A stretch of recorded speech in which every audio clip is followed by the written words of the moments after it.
Welcome back. If you're just joining us, this is Society Watch on Atlantic Television Network. Joining me in this conversation is Dr. Weke Emmanuel Nyeka. He's a lecturer in Information Management Technology, Captain Elechi Amadi Polytechnic. Good to have you. Thank you. In the studio. Thank you. And happy new week. Thank you. Yeah. All right, so we dive into today's discussion and looking at hardship, a statement from the Vice President. Vice President Kashim Shettima expressed empathy for the hardship Nigerians are facing enduring due to the government's economic reforms. At the Nigerian Economic Summit in Abuja, despite the challenges, Shettima emphasized the necessity of these reforms to restore stability growth. He highlighted the country's economic volatility, over-reliance on oil and high unemployment, and outlined government's effort to diversify the economic through agriculture, manufacturing, and the digital sector. The administration is also supporting small businesses, improving infrastructure, and offering single-digit interest loan. Shettima reiterated the government's commitment to combating insecurity and implementing fiscal reforms, urging public-private collaboration for Nigerians' economic stability and growth. All right, according to him, the challenges, that's according to Shettima, the Vice President of Nigeria, that the challenges are significant. That's the challenges that Nigerians are facing are significant, but they are manageable. Do you think that Nigerians are able to manage the situation right now, or is beyond management? Thank you very much. In the first place, for the Vice President to empathize with Nigerians, I don't really know from where these men operate from. It's very, it's apologetic. It's something that shouldn't be said. You know, there is a wall shielding them from the people. There's a wall shielding them from what the real people, the real economy, you know, what the people are passing through. They don't seem to be aware. The empathy that he is talking about shouldn't come from quarters of hope, where we expect that people there have sufficient brain to rule us, to think on our behalf. So if you say that, the word empathy shouldn't come, you should use practical terms like, we have put this in place, and while we seek that these long-term or medium-term measures yields fruit, this is what we have put in motion. Are you with me? So, and there should have also been special mentions of what the dimensions of the hardship. Let's take, for example, we would like to hear from the Vice President what he and his team are doing about the fuel prices. What exactly is he doing? Are you with me? How is he going to calm down the fuel price? Or even if it doesn't come down, what measures are they put in place to cushion the effects? And why are we where we are? Why we have very high level of misery index?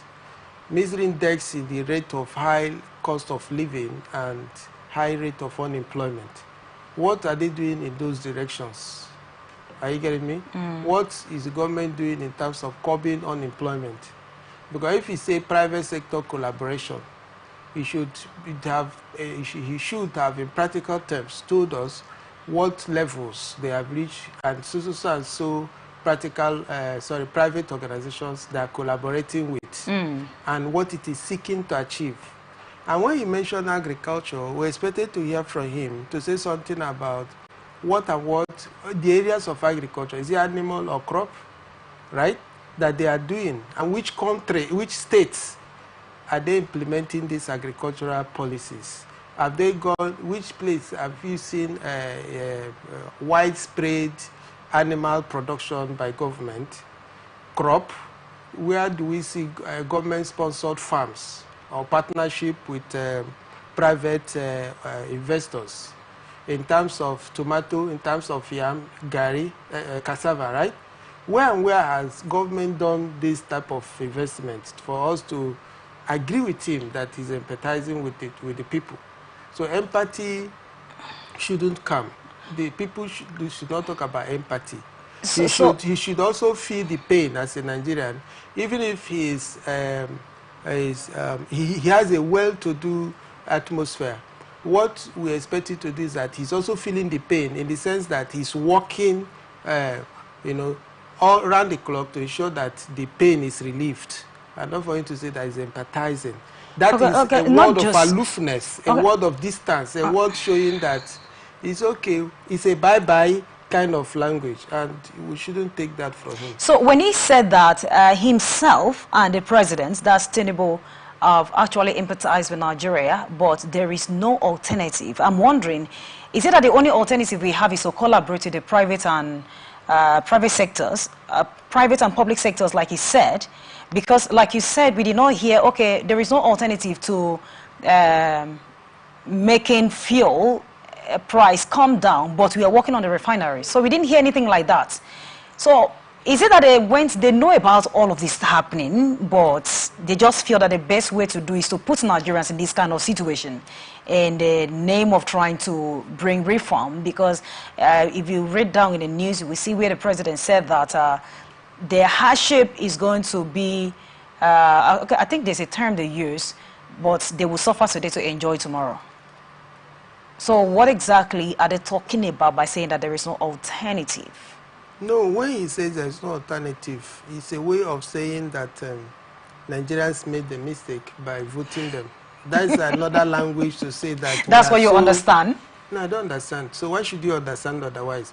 It's a way of saying that, hey, we are employees are incompetent, and my people, you are employed here to solve a problem. You are employed here to cushion one effect of a role or the other, right? Now, he is informing us, Nigerians, that, look, what you have asked me to do, I can't do it. I can't find solutions. I can't find paths to solving your numerous problems. And what I have done is the best for you, whether you complain or not, whether you think you have alternatives to it or not, this is the final.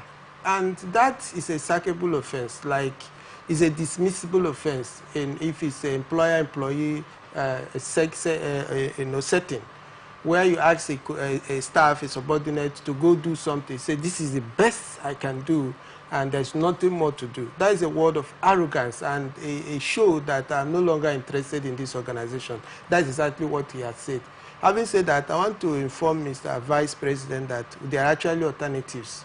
Like if the monies we make are properly channeled, and if they think patriotic enough, there are alternatives to Nigerian problems. Nigerian problems they should stop spiritualizing Nigerian problems. They should stop making a big deal of Nigerian problems, making it unsolvable, intractable. No, it's not true.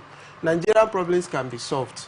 Let me give you an example. If we do ₦1 billion in tomato planting alone, Nigeria the price of tomato will crash.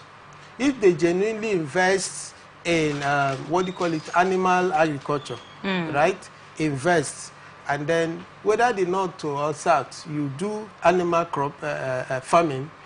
If you invest another 1 billion, yeah, you say let us speak in the regional zones of the country. Like you say in the southeast, the 6 geopolitical zones. Let's put these farms here and monitor them, right? They can do private government partnership. Who can, with the soldiers, right? Military department, a certain military department, which is a government agency, can partner with the private sector to do this. Are you get what I'm saying? And if you do all of this in all these zones, say, I've mentioned the crop, I've mentioned the animals, right? Why would you say, since they started, if they had done one of these, the prices of food, you can start by tackling high price of food commodities, right? You crash it. Then you now visit the other side, the energy side. Why can't we buy petrol? We hear Dangote.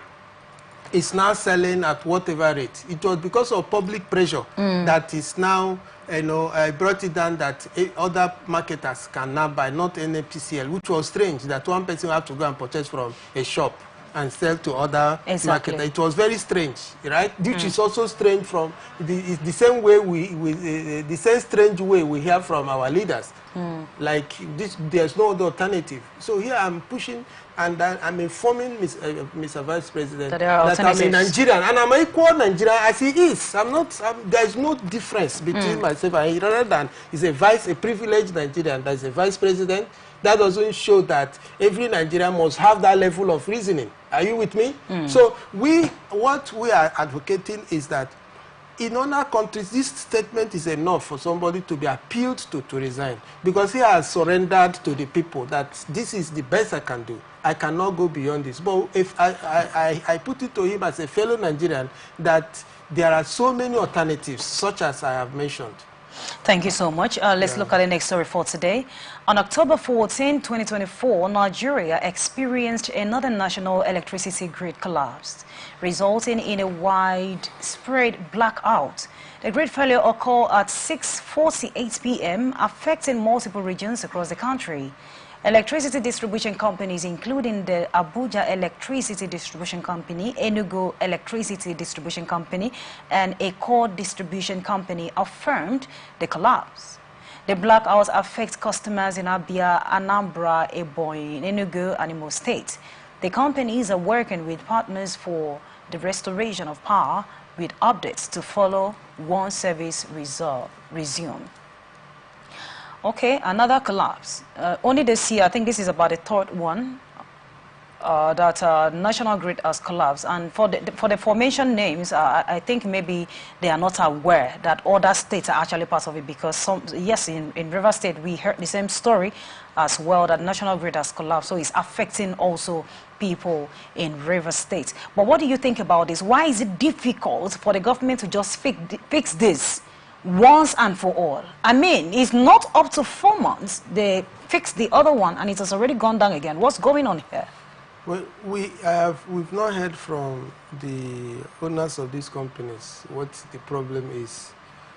But what you can say is that it appears there is a competence gap, which could come from manpower and technology, right?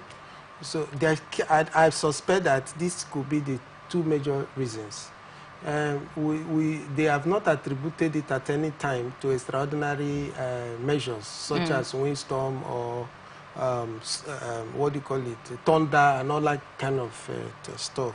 So what we can relate it to will simply be manpower, technology, and then in some other way, patriotism, if government is involved. We don't seem to have so much of a patriotic government operators. So could it also be, that is number 3 thing we suspect, sabotage from the part of those who say that our leaders, because the way they rule Nigeria, somebody coming to empathize with us doesn't show that we cannot suspect them in other forms of conduct. So now if we have, if that has been established, the only way to go forward is to ensure that the Nigerian electricity system is fully privatized. Let's give it to those who have made names. You know, there are people that CMS, GE Electric, General Electric, companies all over the globe that have a name to protect. Most of these people will have those names you mentioned around here. We don't know where they have provided services before. What I was expecting was that they will give it to these global names that have been in operation, while the Nigerian people will come as subs. Are you getting me? With sub-unit. Maybe the main owners will be there. Then you can now give them, okay, you'll be in charge of armored cable supplies, right? Armored cable supplies, which they too will have to text before you use it to. Okay. Are you with me? When we now graduate, you can now, because we still have other areas not reached energy-wise in Nigeria. So when we see that they have learned enough, you can now start giving them the legislations, or the people can start making case for them and say, okay, you take charge of this particular zone. Let's see how it works. Not from onset, you give it to somebody. For the first time, we are hearing that so and so person. We knew him probably in another sector. We are now hearing that he's now in the electricity. Are you with me? And then he's doing apprentice with us. And that is why we are where we are. So why you say he's an apprentice? Apprentice with you, how? If he's not capable enough, do you think that the federal government will even, or the state government will even think about him? No, let's be frank here. Like, you cannot, when you say federal government or this, it's as if you are referring to a kind of, near God kind of factor. That is another word for politicians. We'll engage them, and some of the owners of these companies, I suspect, are also politicians, right? So we are looking at patriotic input, where you have to see selfless input. Let the people get the value first. If you say government would have looked at people that have this equation, people that have this capability and capacity to deliver in the value expected. So, but we have not seen it over the years happen in this line. So that's what I'm saying. Okay. So the way forward is, can we go the other way?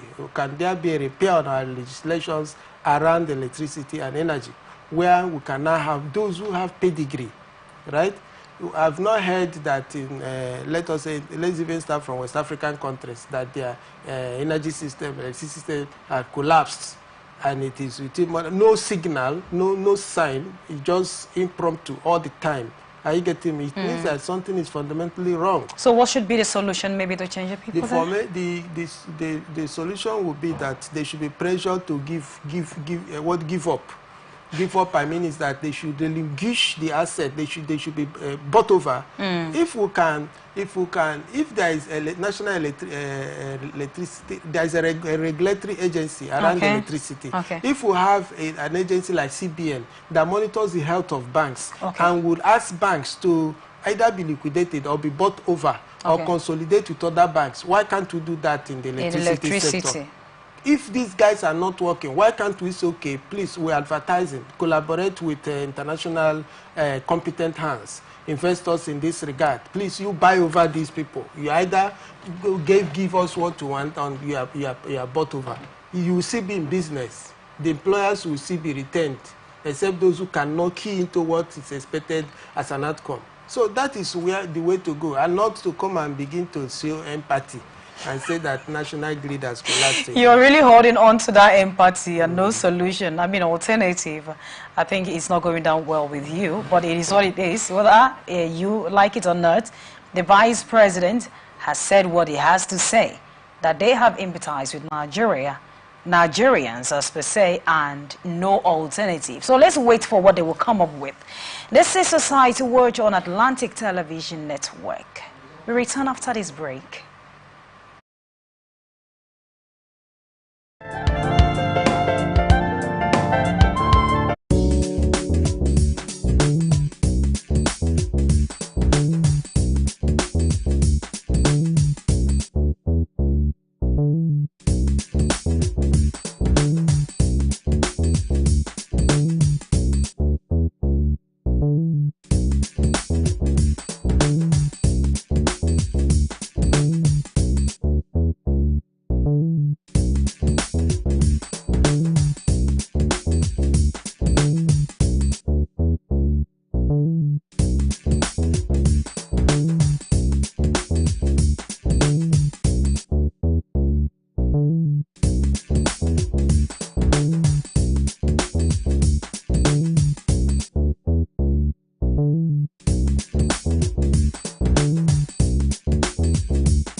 The people of Maiduguri need your help. A catastrophic flood has engulfed the city, leaving over 1 million residents stranded and fighting for survival. Entire communities are submerged, with people trapped inside homes and on rooftops cut off from food, clean drinking water and essential supplies. Health experts are warning of a potential outbreak of deadly diseases, and medical facilities are out of commission. The situation is dire. Helicopters, boats and high-riding trucks capable of navigating the treacherous, waterlogged areas are urgently required to reach the countless men, women and children still awaiting rescue. the Nigerian media is issuing a desperate plea to the government, humanitarian organizations, international actors, and citizens across the nation. Step in now, before it's too late. For more information on how you can help, contact Professor Usman A. Tar, the Honorable Commissioner for Information and Internal Security, Borno State, on 0809-233-3955. Every second counts. This is powered by Atlantic Television Network.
Welcome back. If you're just joining us, this is Society Watch on Atlantic Television Network, and now the rest of our stories on education.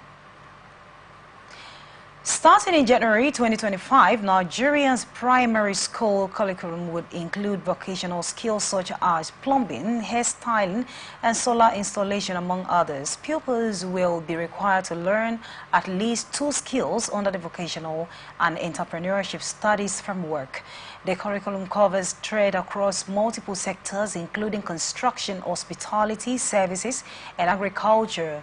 Pupils will learn skills like plumbing, event management, GSM repair, solar installation, and poultry farming. Additionally, digital literacy, including IT and robotics, will be integrated as core subjects. These initiatives aim to equip students with practical skills and prepare them for diverse industries. Okay, so I think we have gotten one, let me call it a good development so far. One of the good stories, this is actually a good news. Dr. Weke, this is from the federal government, that are going to change the curriculum, no longer just learning theoretical aspects, but are going to include vocational skill. And students, the pupils must learn at least 2. So that when they get to university, there will be nothing like mommy sent me money. And then when they are done, there will be nothing like we are in a labor market. So what do you think about these new development initiatives? Thank you. Thank you to you. The way you are saying thank you, it's like you're not happy about it. Thank you to you, and no thanks to the Nigerian managers. And it's very unfortunate. But I didn't write this. No, I said thank you for asking me questions. Okay, for asking you. Yes, and then I said no thanks to Nigerian managers. Now, this is October 2024, and this is to take place January 2025. Yeah. Who are going to be the teachers? Are they going to incorporate it into, are we going to have artisans? There is what is called change management, and there is communication. There is what we call freezing, defreezing, and refreezing in change management. The stage they are now is about the freezing period, where you have to seize the existing pattern, right? And then you begin to refreeze. The refreezing process will have to do with communication, teaching the people the new norm, right? Now, we don't know who the trainers will be. These artisans, you are going to bring them. It's not just about, they learned the skill of teaching. If there can be a very good, you also can attest to that, there are very good, intelligent teachers, especially those in mathematics. Yeah. But they lack the communication pattern, the teaching skill. So these people now, are they under training? Are there certain persons under training? I don't know if I get what I'm saying. That is a side. Another side is that let's look at our curriculum, the existing curriculum. What is wrong with our existing curriculum? Nothing. But I didn't do most of those vocational there's skills. Nothing wrong with our existing it is mostly theoretical aspects. We have Nigerian philosophy of education. Okay. The Nigerian philosophy of education stipulates numeracy and literacy for primary school. That is the ultimate goal. Then the secondary school level is that you're an educated person at secondary school level. But the primary school is that you can able to numerate and you're literate. You can read and write, you can interpret figures. Are you getting me? Now, how are they harmonizing that? Now, you see, what I'm trying to say is that we have subject already in the primary school curriculum. We have subjects like home economics. In home economics, you are learned to do even beads and trading. It carries on to secondary school. In primary school, we have what we call fine arts or creative science. Are you get what I'm saying? What is the input in teacher education? We have the psychomotor skills, which is the sprinter. You know, people learning how to run, kinetic measures, skills. People doing high jump and all of it. Before, you know, we extract talent from that, then go represent anywhere. Are you get what I'm saying? What is the input of government in these dimensions, in these areas? And would they do computer science? How many computer science teachers in primary school or secondary school can use the system efficiently? How many of them have they trained or retrained? How many of them have done robotics? How many of them have developed apps? So what is this confusion all about? So don't you think that's why they want to take it personal this time? No, wait now. Leave these people. Leave them. Now, we do agriculture. EFCC should investigate the motion behind this, the intention behind this introduction. EFCC should always do their work. You think this is another way of squandering money? They should go and find out why they are bringing up this thing. Now, we have agriculture in schools. Those days in secondary school or primary school, every child will be allocated ridge, what you call ridge. You go to plant, you monitor your own farm, your own ridge. It grows, you harvest, you give the teacher some, and other. You are learning. You will not take any. The teacher will teach you how it is done. The cassava, even the teachers had their own farms. Are you getting me? There is actually nothing wrong with our curriculum. The thing wrong with us is leadership. We don't have followers or leaders. Are you getting what I'm saying? So all these are crisis-enabled engagements. Are you getting what I'm saying? So the people initiating all of this should be investigated because we have a curriculum. Nigeria has a very rich curriculum where our problem is in the implementation. How many times have you, one of my PhD supervisor, he attended a conference in Japan. He told me, yeah. And this conference, he attended it in primary school. He said the home economics primary school is so there. You can't find it anywhere in Nigeria or university. Primary school we're talking about here. Are you with me? So now, we are looking at the equipment, the infrastructure in these schools to even implement the existing curriculum. And these people are bringing plumbing, mechanic and driving, GSM repairs, solar self is there. Solar that they have not harnessed and then we also have poultry farming, which is not in all of those things that you mentioned before now. So I am not in support because I know that it's another way to, you know, for one or two persons or committee have come up. And, you know, 2027 is fast approaching. This could be another method to swindle us. And I want everybody to stand against this. Let us see how we can improve on what we have. What has happened to our existing methods? Can you explain what has happened? It is on that assessment report you will now know what next to do. And I'm sure the report will show that we have teachers that cannot actually handle this. We have teachers that are disenchanted. Teachers are no longer interested in doing the work because they are impoverished. Okay, I also wanted to know if this will include both private and government-owned schools. There is nothing like government or private-owned schools. Any school that is approved by government is school, is government school.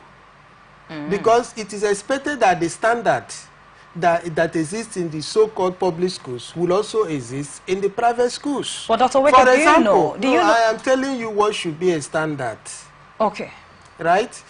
What we have is devised approvals, where people go to seek approvals in a plot of land or 2 plots of land. Somebody stays in the office without coming for accreditation. There's what to call accreditation. If the land you occupy to carry out this, you must have psychomotor enablement, where the children will live in play. Exactly. The all-round training, the total child has to be incorporated in that approval, but we don't see it here. So there's nothing like government school or non-government school. All schools is school, provided it aligns with the requirement for any school. So that we have to establish. So with the explanation you've given about standard schools now, and looking at what the government wants to do by bringing this vocational skill into all schools, what happened to those schools that are not standard enough, that they do not even have field for the children to play, come to talk of farming, or talking about where they can actually get these things done? Well, I don't really know. If you have a size of land, you are giving somebody for approval, you can give somebody approval to do kindergarten. There's nothing wrong in saying the school is only approved for daycare. Because that's what your facility can carry. And your manpower, this is what it can carry. There's nothing wrong in granting approval and say this is just for primary 1 to 3. Is there anything wrong in that? Provided it is approved and done very well. But the problem is that we are comprehensively indisciplined as a country. Discipline is not our thing. We go our own way, right? Okay. We are aloof from the rules. We are not interested in obeying the rules to the letter. You just want to do what we want to do. We do what we want to do. So this issue of whether it is private or public should not arise, because if ministries of education, whether federal or this, people are not doing their work. All right, thank you so much. And then the last story for today is on agriculture. Farmers are advocating for the reintroduction of mobile phone and e-wallet system to enhance agricultural efficiency in food production.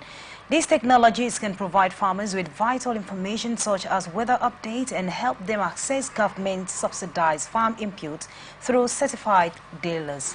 Originally introduced under the administration of Goodluck Jonathan, the system aimed to modernize agriculture by improving farmers' access to market, savings, and credit.